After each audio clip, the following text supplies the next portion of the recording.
உங்க வேதத்தோடு பாதத்துல விழுந்து கிடப்பேன்பா. உங்க பிரசன்னம் சூழ உலகத்தை நான் மறந்திடுவேன்பா. உங்க வேதத்தோடு பாதத்துல விழுந்து கிடப்பேன்பா. உங்க பிரசன்னம் சூழ உலகத்தை நான் மறந்திடுவேன்பா. நான் பார்த்து விட்டாலே உம்மை பணிந்திடுவேனே. நான் பார்த்து விட்டாலே உம்மை பணிந்திடுவேனே. உங்க பாதங்களின் தழும்புகளில் முத்தமிடுவேனே. உங்க பாதங்களின் தழும்புகளில் முத்தமிடுவேனே. உங்க வேதத்தோடு. ஆண்டவராகிய இயேசு கிறிஸ்துவின் நாமத்தில் எங்கள் அன்பின் வாழ்த்துக்கள். கடந்த தினத்திலே பரிசுத்த வேதாகமம் தினம் ஒரு அதிகாரம் என்ற தலைப்பில் ஒவ்வொரு நாளும் ஒவ்வொரு அதிகாரம் வாசித்து வருகிறோம். இந்த நாளிலும் ஆதியாகமம் 16ஆம் அதிகாரம் வாசிக்க கர்த்தர் நமக்கு கிருபை தருவாராக. ஆதியாகமம் 16ஆம் அதிகாரம். ஆபிரமிடம் மனைவியாகிய சாராய்க்கு பிள்ளை இல்லாதிருந்தது. எகிப்து தேசத்தலாகிய ஆகார் என்னும் பெயர் கொண்ட ஒரு அடிமை பெண் அவளுக்கு இருந்தாள். சாராய் ஆபிராமை நோக்கி, நான் பிள்ளை பெறாதபடிக்கு கர்த்தர் என் கர்ப்பத்தை அடைத்திருக்கிறார். என் அடிமை பெண்ணோடு சேரும், ஒருவேளை அவளால் என் வீடு கட்டப்படும் என்றாள். சாராயின் வார்த்தைக்கு ஆபிராம் செவி கொடுத்தான். ஆபிராம் கானான் தேசத்தில் 10 வருஷம் குடியிருந்த பின்பு ஆபிராமின் மனைவியாகிய சாராய் எகிப்து தேசத்தாலான தன் அடிமை பெண்ணாகிய ஆகாரை அழைத்து அவளை தன் புருஷனாகிய ஆபிராமுக்கு மறுமனையாட்டியாக கொடுத்தாள். அவன் ஆகாரோடை சேர்ந்தபோது அவள் கர்ப்பந்தரித்தாள். அவள் தான் கர்ப்பவதியானதை கண்டபோது தன் நாச்சியாரை அற்பமாக எண்ணினாள். அப்பொழுது சாராய் ஆபிராமை நோக்கி, எனக்கு நேரிட்ட அநியாயம் உமது மேல் சுமரும். என் அடிமை பெண்ணை உம்முடைய மடியிலே கொடுத்தேன்.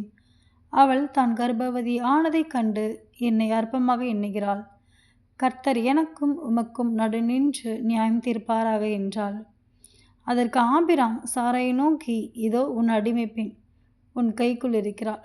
உன் பார்வைக்கு நலமானபடி அவளுக்கு செய் என்றான். அப்பொழுது சாராய் அவளை கடினமாய் நடத்தினபடியால் அவளை விட்டு ஓடிப்போனாள். கர்த்தருடைய தூதனானவர் அவளை வனாந்தரத்திலே சூருக்கு போகிற வழி அருகே இருக்கிற நீரூற்றண்டையில் கண்டு, சாராயின் அடிமை பெண்ணாகிய ஆகாரே, எங்கேருந்து வருகிறாய், எங்கே போகிறாய் என்று கேட்டார்.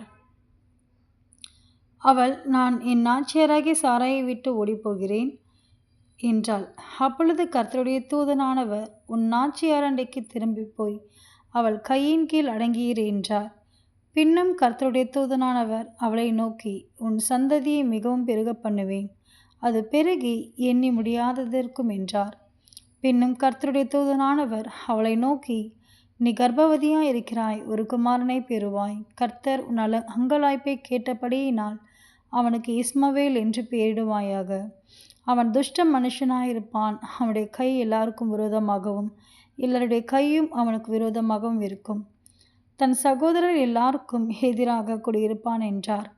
அப்பொழுது அவள், என்னை காண்பவரை நானும் இவ்விடத்தில் கண்டேன் அல்லவா என்று சொல்லி தன்னோடு பேசின கர்த்தருக்கு, நீர் என்னை காண்கிற தேவன் என்று பெயரிட்டாள்.